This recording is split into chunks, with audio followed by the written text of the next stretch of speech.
Hi everyone, this is Natasha, tumetoka Faraja na leo tuko na mazuri. Habari project manager. Mzuri sana. How are you? I'm fine. Karibu hapa Gilgil, ndio nimeona umefika.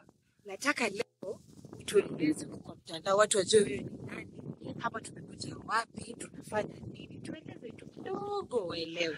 Haya, karibuni hapa. Hapa ni Gilgil, Nakuru County. Tuko kwa shamba yetu iko like just 10 kilometers kutoka Gilgil town.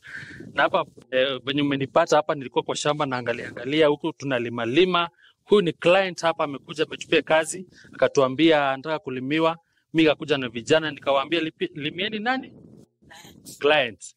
So we kama mnunuzi ama we kama customer, you can come here in Gilgil. It is just 10 kilometers from the town. We are selling at plot at 300,000 Kenya shillings peke yake. Na hapa tumekatakata. Ploti zote ziko na title. Maji iko hapa, neighbors wako hapa, stima ndio hiyo. Shule iko pale, all amenities ziko hapa. So kazi tumefanya.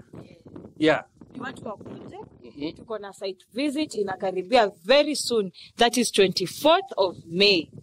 Just on a Saturday. Ukitaka any other time you can call us. We have site visits every other Saturday. Everyone is welcome na karibuni sana. Waambie unaweza tupata wapi? Ofisi, namba. Ofisi tuko pale Nairobi. Consolidated Bank iko pale Koinange Street 4th floor, room number 10. Namba ya simu ni 0713 737373. Karibuni sana.